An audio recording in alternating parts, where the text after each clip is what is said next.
त्रिजटा कौन थी व उसको माता सीता से सहानुभूति क्यों थी? नमस्कार दोस्तों, हमारे चैनल धर्म कथा में आपका बहुत बहुत स्वागत है। त्रिजटा रावण की नगरी में एक ऐसी राक्षसी थी जिसका जन्म तो राक्षस कुल में हुआ था, लेकिन उसका हृदय देवियों के समान पवित्र था। वह रावण को दुष्ट व पापी समझती थी व भगवान विष्णु में विश्वास रखती थी। रावण के द्वारा माता सीता का अपहरण किए जाने के पश्चात उसे अशोक वाटिका में रखा गया था, जहां माता त्रिजटा को ही उनकी सुरक्षा का उत्तरदायित्व सौंपा गया था। उस समय उसने अपनी बुद्धिमत्ता के साथ माता सीता को संभाला था। आज हम माता त्रिजटा के बारे में जानेंगे। माता त्रिजटा के बारे में जानकारी। त्रिजटा का जन्म। त्रिजटा के जन्म के बारे में वाल्मीकि रामायण व तुलसीदास की रामचरितमानस में तो नहीं बताया गया है, लेकिन कुछ अन्य भाषाओं में त्रिजटा के बारे में भिन्न भिन्न विवरण सुनने को मिलते हैं।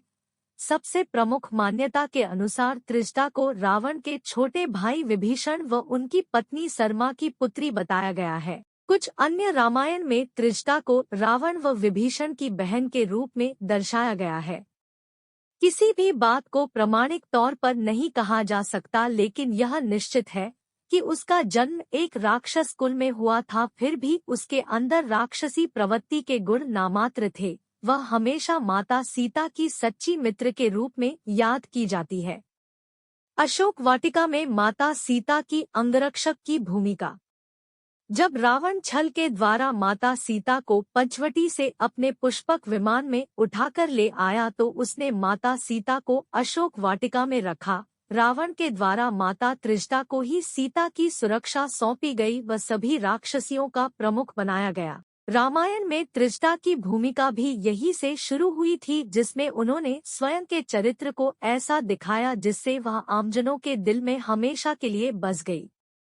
माता सीता की दोह की साथी। जब माता सीता रावण के द्वारा अपहरण कर लंका में लाई गई तब वह अत्यंत विलाप कर रही थी। साथ ही अशोक वाटिका में अन्य राक्षसियां उन्हें तंग कर रही थी। यह देखकर त्रिजटा ने अपनी बुद्धिमत्ता से बाकी राक्षसियों को चुप करा दिया था व माता सीता को ढांढस बंधाया था। त्रिजटा के कारण ही माता सीता को उस राक्षस नगरी में रहने की शक्ति मिली व उनका विलाप कम हुआ था। माता सीता की गुप्तचर। वैसे तो माता त्रिजटा रावण की सेविका थी, लेकिन वह भगवान श्रीराम की विजय में विश्वास रखती थी। उसने अपने व माता सीता के बीच के संबंधों को जगजाहिर नहीं होने दिया, किंतु हर पल वह माता सीता को हर महत्वपूर्ण जानकारी देती थी, जैसे कि लंका का दहन होना, समुद्र पर सेतु बनना, राम लक्ष्मण का सुरक्षित होना इत्यादि। त्रिजटा के द्वारा समय समय पर माता सीता को जानकारी देते रहने से उनकी हिम्मत बंधी रहती थी। रावण के अंत के बाद माता त्रिजटा। अंत में भगवान श्रीराम व दशानन रावण के बीच भयंकर युद्ध हुआ व उसमें रावण मारा गया। इसके पश्चात विभीषण को लंका का अधिपति बनाया गया व उन्होंने तुरंत माता सीता को मुक्त करने का आदेश जारी कर दिया। त्रिजटा माता सीता के जाने से तो दुखी थी, लेकिन प्रसन्न भी थी कि अब सब विपत्ति टल गई। अग्नि परीक्षा के बाद जब माता सीता भगवान श्रीराम के पास आई तब उन्होंने माता त्रिजटा के वात्सल्य व प्रेम के बारे में उन्हें बताया। यह सुनकर सभी बहुत खुश हुए व भगवान राम व माता सीता ने त्रिजटा को इतने पुरस्कार दिए कि अब जीवन भर उन्हें कुछ करने की आवश्यकता नहीं थी। साथ ही त्रिजटा को लंका में भी विभीषण के द्वारा अहम उत्तरदायित्व व उचित सम्मान दिया गया।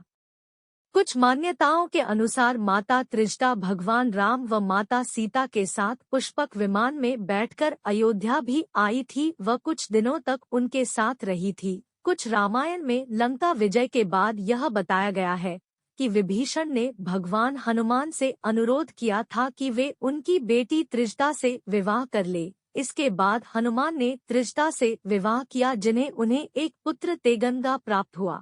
कुछ समय तक वहां रहने के पश्चात हनुमान वहां से चले गए। मित्रों, आज के लिए बस इतना ही। आशा करते हैं आप सबको ये वीडियो पसंद आया होगा। वीडियो पसंद आएगा तो लाइक और सब्सक्राइब जरूर करें। राधे राधे।